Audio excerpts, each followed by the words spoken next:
Hey, my name is Kinga, and my voice is very different today.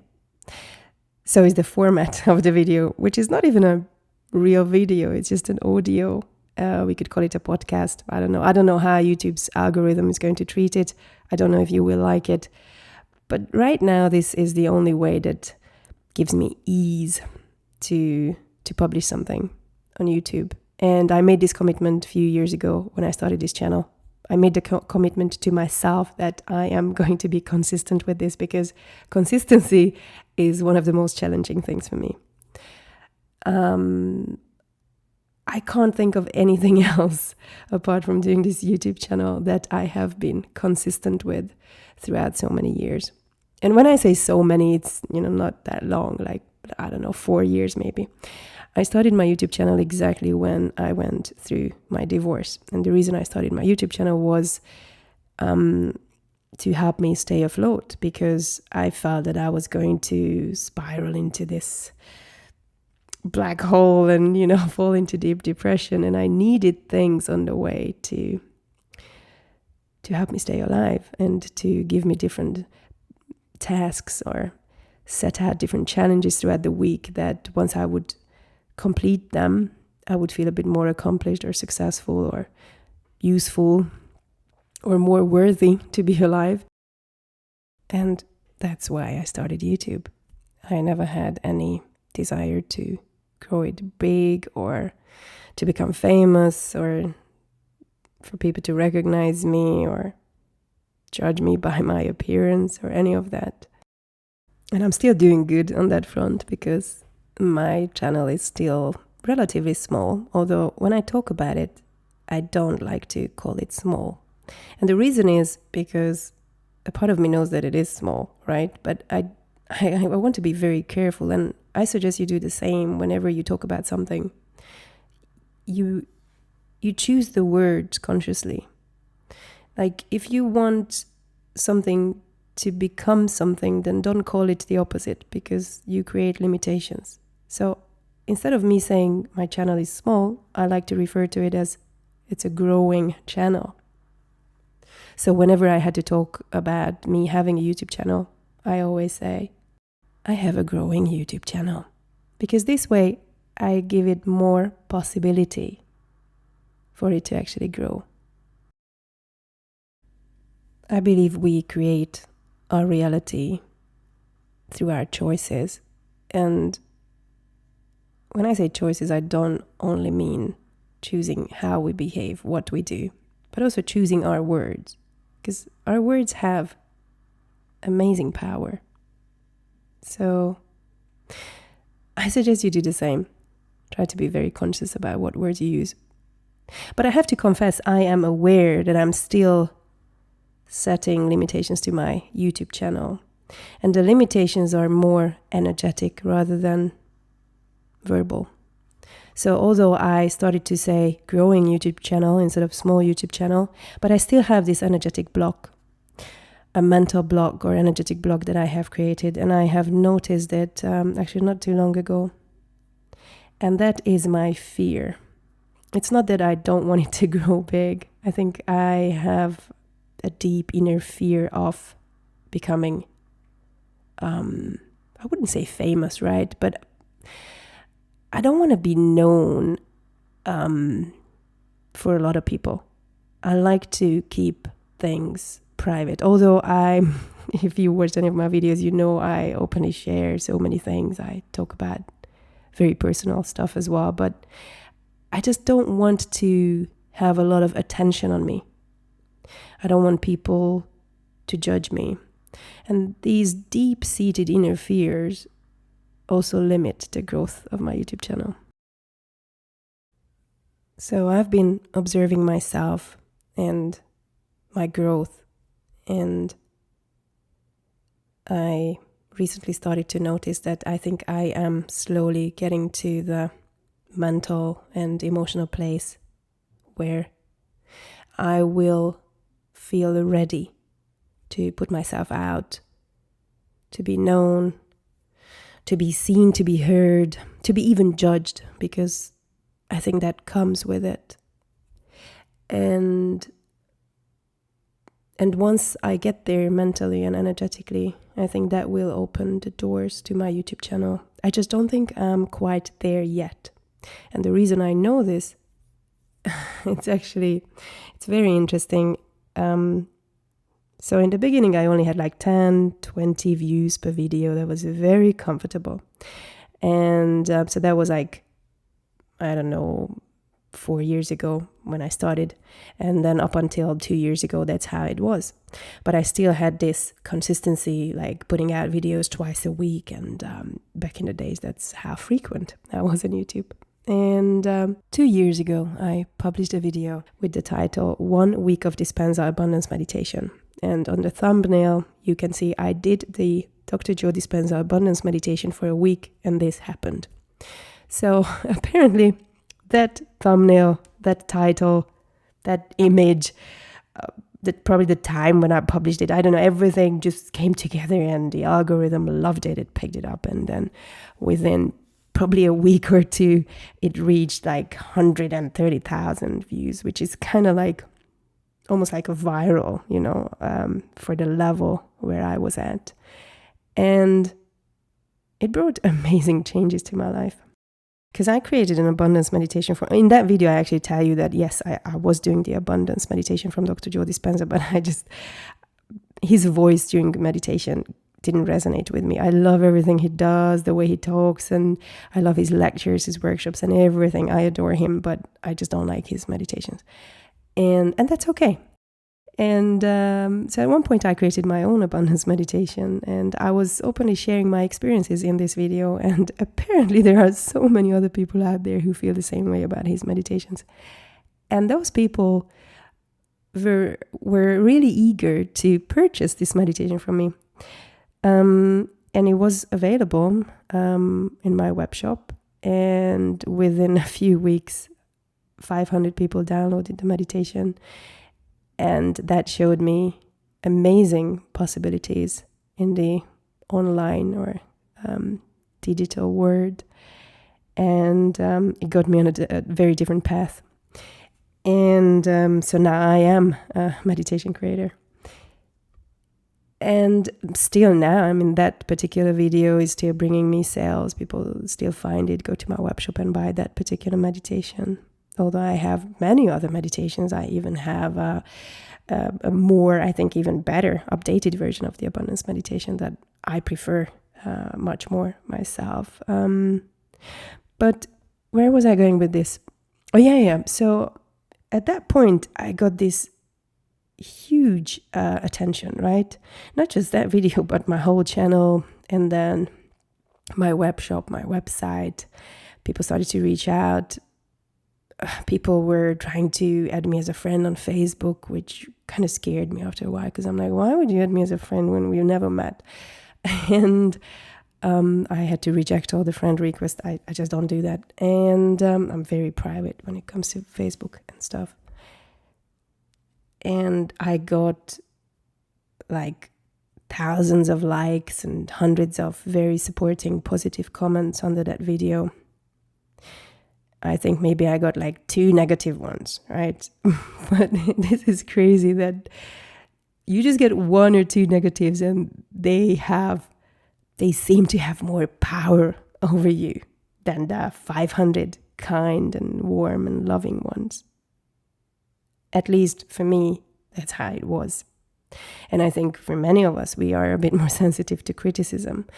And there was I actually don't remember what it was, but someone commented something that, I don't know, it just made me feel so shitty. And I think this whole attention around the whole thing, and then just the overwhelming volume of messages, and my phone was like beeping every few minutes, new sales, which was great in the beginning, but just like everything was just adding up, and it was overwhelming after a while. And I remember when I received that negative comment as well, it's crazy how it affected me. For about 2 weeks, I wasn't able to sleep at all. And I cried many times. I have to admit that I cried. I'm just way too sensitive for this word sometimes. So you could just imagine my channel skyrocketing from having 10 to maximum 20 views, also with my friends, per video, to 130,000. And then before that, I only had like, I don't know, 200 or 600 subscribers. But within a few weeks, I had like 6,000, 7,000. A lot of good things came with it. And then my channel got monetized and, all that. But it started to send me down in this negative mental spiral again, or emotional, or both. And at one point, I remember I just shouted out loud that, please stop. Please, God, I don't want this. I don't want the attention. I don't want people to judge me. I don't want people to leave all these nasty comments and people who don't even know me. I don't want this. I shut everything down. Honestly, I couldn't sleep. I was crying a lot, as I told you, and it was just exhausting for me. And now looking back, I'm like, poor thing. She was so sensitive. And now I don't even understand why someone's comment who doesn't even know me could affect me that much. Maybe I would feel the same way now. I don't know, but I feel like I'm much stronger. And I think I got out of it much stronger. And I think I would be able to carry more on my shoulders right now. But as I told you, I'm probably not there yet completely. I still have a bit of a fear inside me, kind of holding me back. And I know that this is holding my channel back. And I know that once I get to that energetic, mental, emotional state where I'm like, you know what? I'm here. I feel okay stepping out, vulnerable, keep sharing all the personal things that I have been sharing. And I don't even mind getting judged, because I don't care what you think about me. Because at the end of the day, what matters is who I think of myself and how I look at myself and what I do and what I know. And your point of view is just a point of view. And it's your point of view. Like, it shouldn't affect me at all. And it should definitely not influence my reality and my emotional and mental well-being. It's funny how when I actually sat down to record this, I had a completely different idea, a very different title in my head. And now when I'm listening to what I'm actually saying and where this whole recording is going, I think the best title will be How I Shut Off My YouTube Channel. Or This is How I Limit Myself. Maybe this video or this recording could be an invitation for us, for you, to look at your life and think of areas where you probably limit yourself. It could be by calling yourself something that you don't want to be. I give you another idea or an example. Something I do is sometimes I call myself fat when I really am not fat. I'm not skinny, but I'm not fat. And I know in certain situations I would call myself fat. Also, sometimes I refer to myself as old, but in a joking way, in certain circumstances and context where I think it's funny. I don't even know why I use it, because I really don't think of myself as old, and I don't feel old. But I just want you to also look at your life and see if there's any situation or any area in your life where you actually refer to yourself in a way that you shouldn't, where you call yourself something that you shouldn't. And is it something that you could change? Is it something that you want to change? And then maybe you could actually write it down, write a list of all these things. Like, I sometimes call myself or refer to myself as fat, old, whatever. And then On the other side of the paper, write down how you could change that. How, instead of saying this the next time, what is it that you're going to say? Like, for example, I used to say, I have a small YouTube channel. And then I was like, hang on a minute. Why am I limiting myself? Why am I limiting my channel? And then I started to call it Growing YouTube Channel. So how could you change your wording in the future? Could you actually write a comment for me where you actually tell me or tell us in what areas of your life and how you think you limit yourself? I want to know that there are people who are actually listening to this. So please leave a comment. I'd love to know. Make a list of all the words or the limiting words that you use in your life to describe yourself, an area of your life, or even your business. Like, make an actual list of all these limiting words.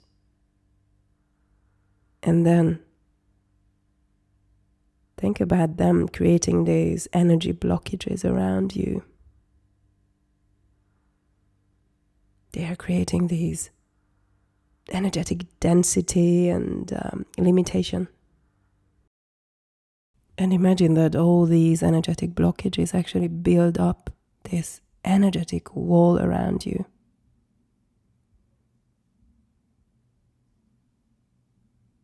Like, feel how limiting that is.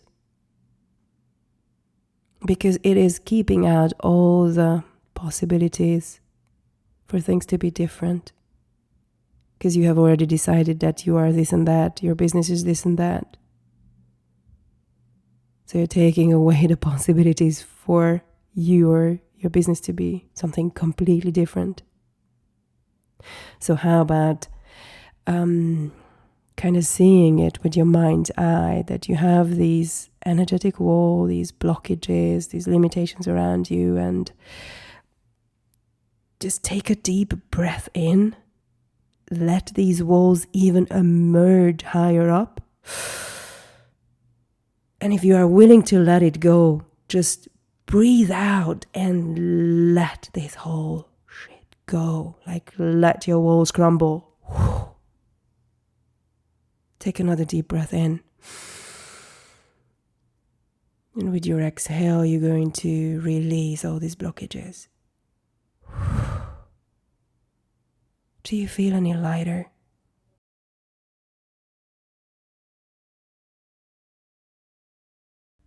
If you refer to yourself as, I don't know, ugly, then how the hell are you expecting yourself to be beautiful? Even if you are beautiful, but if you keep referring to yourself as ugly, it's like you're also taking away the possibility from others to see you as beautiful.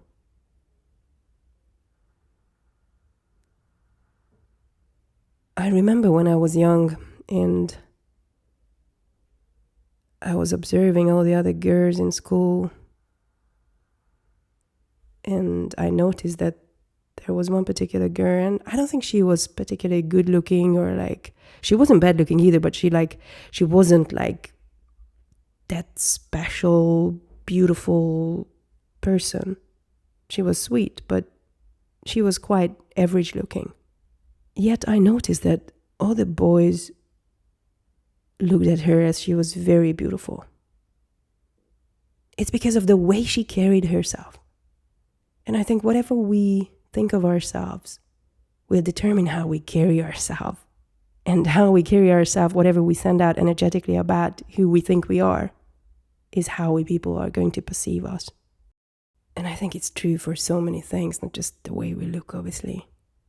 But even if I think of or look at or refer to my YouTube channel as shitty or small or stagnating or useless, then how the hell am I expecting people to think of it differently?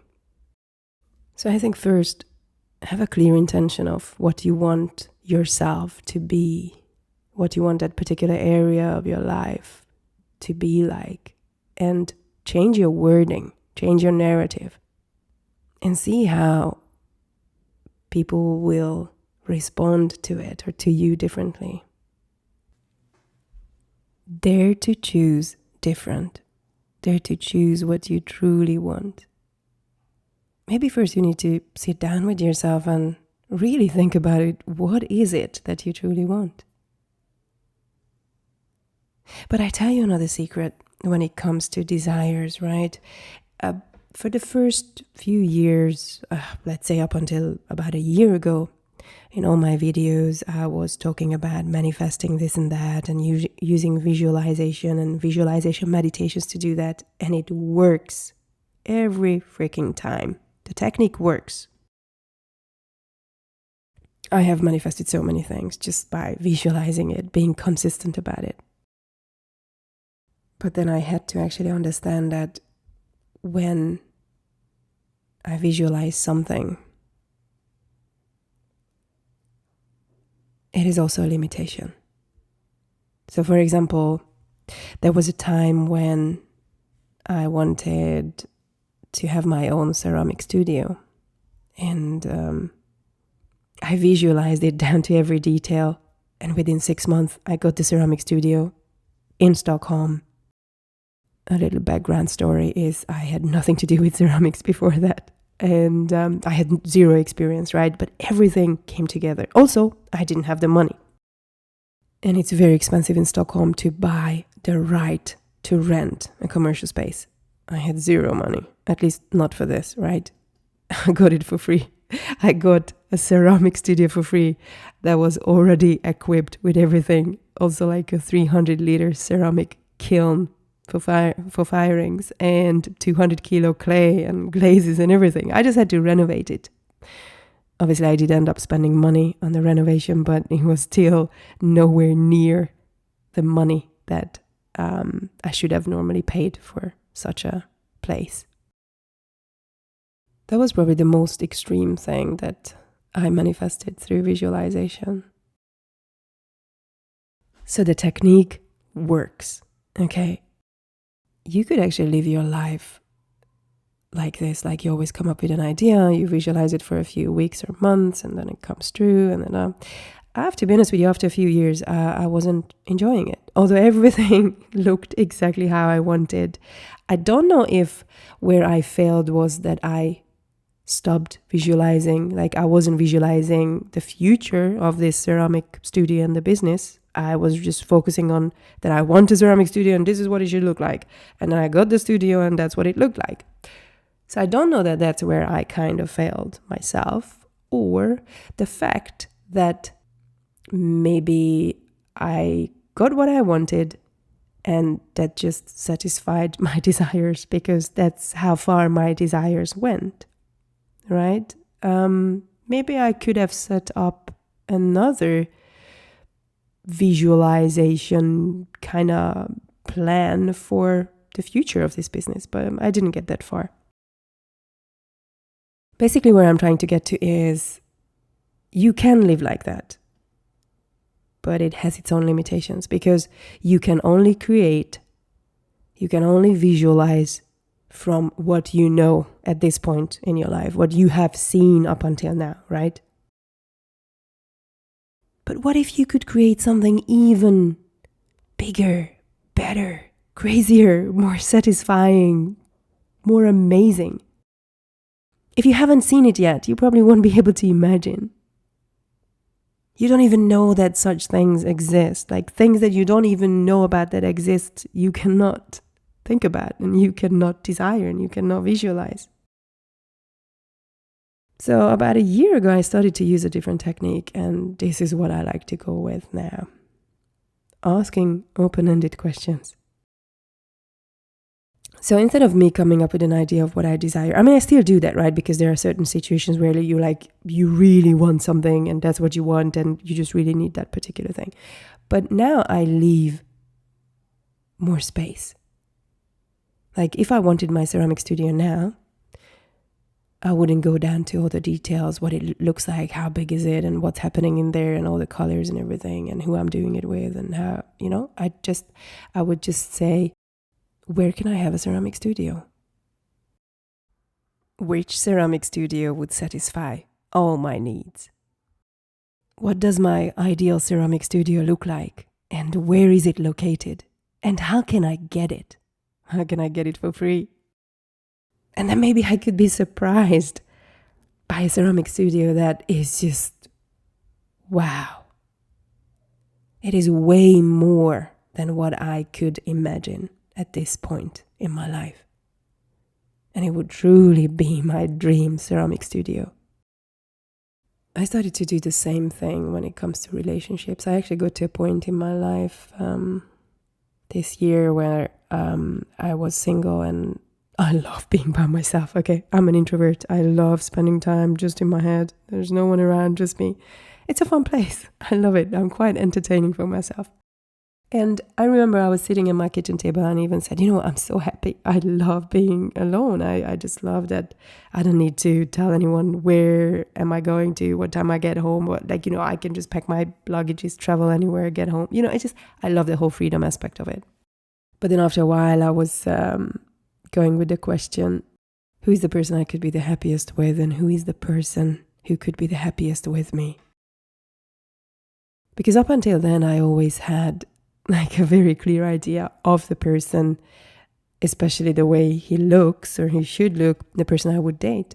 So I would visualize this person like height, build. I would even know what nationality, what accent they would have. Even the fact that they would be vegan or, just because that was back in the day when I used to be vegan. So it's just down to every detail. And I always manifested that person every single time. But then it just didn't work out for whatever other reasons, right? But I started to live with more ease, and I started to live with or manifest with questions rather than me determining what exactly is what that I want. I am sort of a control freak, and that all comes from trauma. I don't feel safe, so I need to control the situation, and that's where I can only feel safe when I'm in control. And it's so limiting. Oh my God, it's so limiting. Every time you have your opinion on yourself, your business, it's limiting. Every time you have an opinion on what you think is the best for you and what you think would make you happy and what you think needs to be done in order to get to wherever, it's very limiting. So how about letting me invite you on a very different journey where you, instead of setting all these limitations to yourself, you create from an easier, bigger space where there's infinite potentials. And in order to be there, you have to be okay with whatever. You have to allow for anything to show up. You have to operate without judgment. You have to operate more energetically rather than from your head. And instead of saying, I want a partner who is this and that and this and that and looks like this and that, just go, who is the person I could be the happiest with, and who's the person who would be the happiest with me? Because every desire that we have comes from thinking it would make us happy. We want that car because we think it will make us happy. We want a partner who is this and that because we think that will make us happy. Of course, I'm not saying that it's good to put the source of your happiness outside of yourself. That's a different topic, right? It should definitely not be an external source. My happiness comes from within. So I'm not making my happiness dependent on my partner. What I'm saying is, I think that for me to be happy in a relationship, this and that person has to be this and that. For me to choose a partner, he has to be this and that. And how limiting is that? Because normally I would make this judgment or this perception from or based on my past relationships, based on my experience, based on what I know up until now. I decided to step into a more allowing, easier, and more infinite space when I was asking a question, who's the person I could be the happiest with? So the way I changed my question was not even saying, who is the man and who is the man? That was my original question, actually. But I was like, what if I'm straight? I know myself as straight. I can find women extremely attractive, maybe even see them that they are sexually attractive, but it doesn't mean that my first choice would be to be in a relationship with a woman. I also don't have the desire to have sexual intimacy with another woman. So I think of myself as straight, although I think women do have the tendency to be bisexual, but that's just my idea. But I thought, you know what, that's another limitation, me saying it has to be a man. What if I was totally in allowance and I said, who is the person? Because what if I could only be the happiest of myself in a relationship with another woman? So that's why I changed my question to who is the person instead of saying it has to be a man. And my partner, who I met since, looks nothing like my previous partners or the person who was on my list, right? You could say he's not the typical guy I would go for, but he makes me happier than any of the previous ones. And he is so much a better match for me. And we are so much more compatible. And I am happier. So, in what areas of your life are you limiting yourself? And how could you change that? And how could you be more allowing? Or maybe just go with the question, how can I be the happiest version of myself? Who or what can I add to my life today that would help me become the happiest version of myself? Honestly, for the next 2 weeks, ask this question as many times during the day, as many times you can, or you can remind yourself. Who or what can I add to my life today that would make me the happiest? Like, share, and subscribe for more. And I promise I will be back with more videos. Or if you prefer the voice, just let me know. If you don't want to see if you're just tired of seeing my face, let me know in the comment section. I don't mind. Maybe recording voice is actually easier and more convenient for me. Anyway, I hope you stay in touch. Leave a comment and hope to see you around. Take care. Bye-bye.